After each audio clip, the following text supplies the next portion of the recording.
Chasing Mediocrity, The Left's War on Excellence Threatens the American Dream by Betsy McCaughey, October 11, 2021 at 7:29 p.m.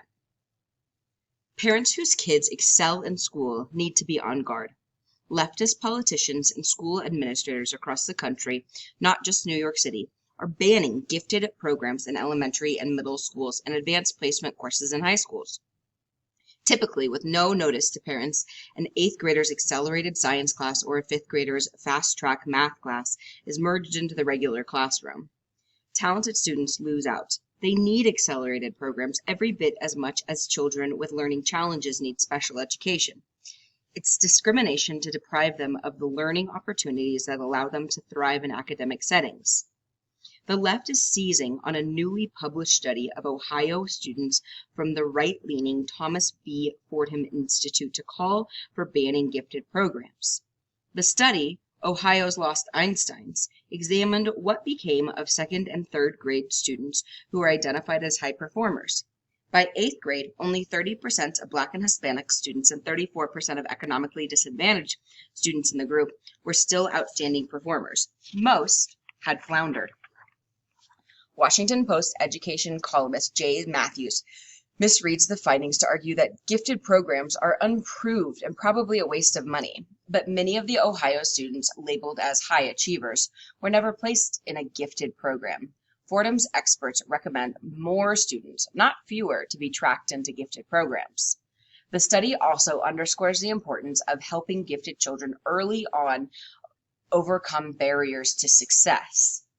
They may lack a place to study at home and, most important, are involved, engaged parent. Some parents don't insist their children do their homework, concentrate in class, and aim for AP classes. These parents need guidance, buying to the educational achievement culture. Instead, school administrators are scapegoating gifted kids for the sake of equity. Boston suspended enrollment in its advanced learning program for 4th, 5th, and 6th graders, citing the fact that the school district is 80% Black and Hispanic, while ALP enrollment is 70% white and Asian. The rhetoric attacking gifted programs is vicious and divisive. The Heikinger report, based at Columbia University Teachers College, claims that gifted education has racism in its roots, arguing that the scientist who popularized IQ measurements was a eugenist, a shameful fact, but one that doesn't debunk the decades of developments in IQ science since. California proposes eliminating accelerated math before 11th grade and requiring all students to study math together. We reject the ideas of natural gifts and talents, the state's math plan declares. That's like declaring that all students can play on the varsity football team. Ridiculous.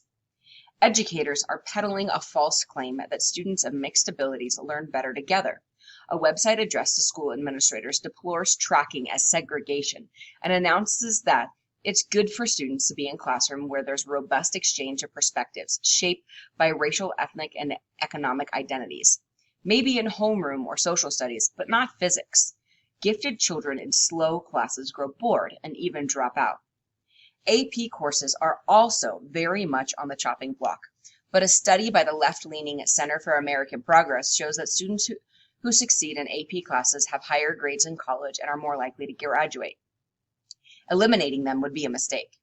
Fewer Blacks enroll in AP, and those who do are less likely to pass AP finals. Approximately 69% of Asians, 65% of whites, and 46% of Hispanics who take the AP tests pass, but only 29% of Blacks do.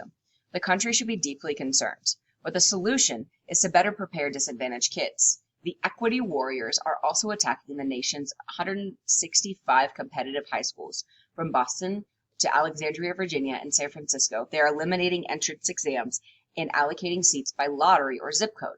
Georgetown's Anthony Cavile calls it direct populist rebellion. Don't buy it. The real populism is parents rising to resist dumbing down their children's education. These parents, including many poor Asian Americans, know the best shot at the American dream is to have their children succeed in a highly competitive public school. No one should take that away. Betsy McCaughey is a former lieutenant governor of New York. Twitter @Betsy McCaughey.